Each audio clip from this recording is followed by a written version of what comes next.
गणेश भगवान का सबसे पहली बात तो मैं बताऊं कि वहाँ गणेश भगवान का सूंड नहीं है। योगी जी प्रणाम।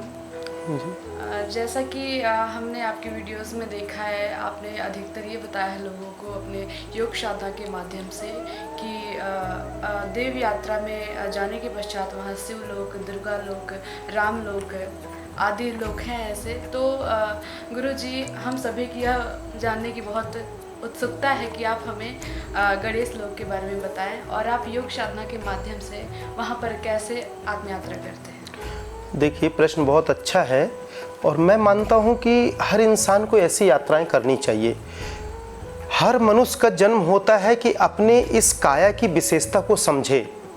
हमारे शरीर की जिस प्रकार मैंने पूर्व में भी बताया है कि हमारे 3 अवस्था होती है, सूक्ष्म शरीर, कारण शरीर और स्थूल शरीर। जब तक प्राण चेतना हमारे इस काया में रहता तो हम स्थूल से बहुत भागते हैं, पर लोगों को यह ज्ञात ही नहीं रहता कि हमारे अंदर जो ऊर्जा है, तो अंतर ऊर्जा आत्म चेतना जब रहती है तभी ये शरीर भाग रहा है। तो ये शरीर हमारा नहीं भागता। एक्चुअल हमारे अंदर जो आत्म चेतना, आत्म ऊर्जा है, प्राण है, मन चित्त बुद्धि है, आंतरिक शक्तियां हैं, ये तरंग हमारे अंदर की चलती हैं, तब ये शरीर भागता है।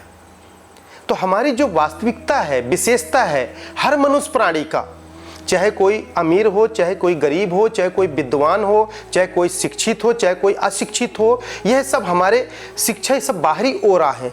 पर यह सब बाहरी ओरा की प्राप्ति हम आंतरिक ऊर्जा से ही प्राप्त करते हैं और आंतरिक शक्तियों से ही हमारी पहचान होती है। यदि आपने पढ़ाई करके कोई अच्छी नौकरी को पाया तो वह आपकी आंतरिक लगन है, आंतरिक लगन से आप प्राप्त करते हैं, बाहरी लगन से नहीं। बाहरी ये शरीर आपका सहायक है, जिसको आप लोग पूर्ण समझते हैं कि यह शरीर हमारा पूर्ण है। यहीं पास हमारे जीवन का सबसे बड़ा भ्रम होता है।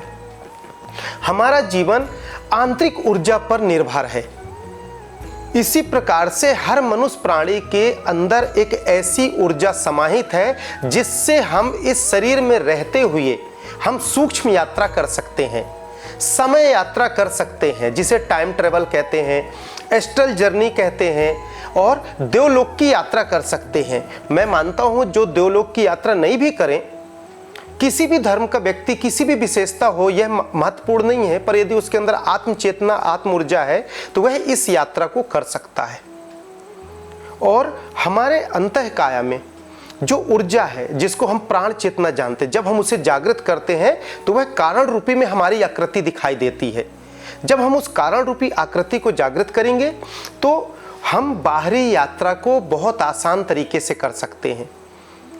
जैसे हर इंसान के 3 रूप होते हैं, सभी इंसान को पता ही नहीं है कि हम लोगों का वास्तविकता क्या है, हम लोग वास्तविक किस रूप में हैं। जैसे भी आप सब लोग दर्शक बैठे हो तो आप लोग स्थूल शरीर में हो। जब इसी शरीर का नष्ट होता है या हम अंतर काया से जो हमारी ऊर्जा रूपी शरीर निकलती है तो हम उसको कारण शरीर जानते हैं। कारण शब्द से संबोधित करते हैं एक ऊर्जा प्रकाशवान आकृति।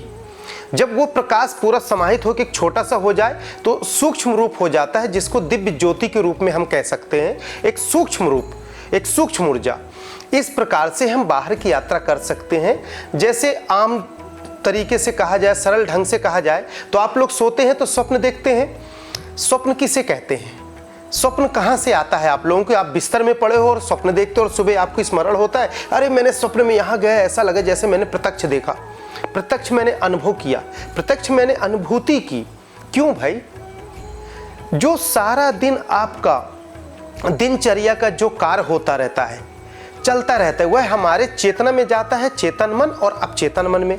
अवचेतन मन में जो सेव हुआ तो फिर वह जब हम आंख बंद करते हैं तो जो हमारे शरीर के अंदर की ऊर्जा है वह अंतर काया में चलती है। जब हम आंख खोलते हैं तो अंतर काया की ऊर्जा आंख के माध्यम से बाहरी संसार को देखता है और बाहर संसार को देखता है और हमारे संस्कार, सत्संग, परिवेश के अनुसार वह अच्छा बुरा की विशेषता को ढूंढता है और उसकी चाह में फिर हमारा शरीर उस ओर भागता है। महसूस करो कि हमारे शरीर में ऐसी कौन सी ऊर्जा है जो हमारे शरीर को 70 किलो 80 किलो के शरीर को खींचकर वहां तक लेके जाता है और हम चलते जाते हैं और इस प्रकार से हम जन्म मृत्यु के चंगुल में कई बार मरे, कई बार जिंदा हुए, कई बार मृत्यु को धारण किए, कई बार मृत्यु के बाद हमने नया जन्म लिया और यह जीवन चक्र हमारा चलता रहता है और इसी जीवन चक्र को हम पूर्ण समझते हैं।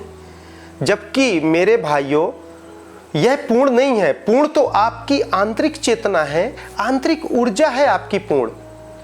यदि आप अपनी विशेषता को नहीं जान पाए तो आप जीवन में सांसारिक सफलता कभी प्राप्त नहीं कर सकते।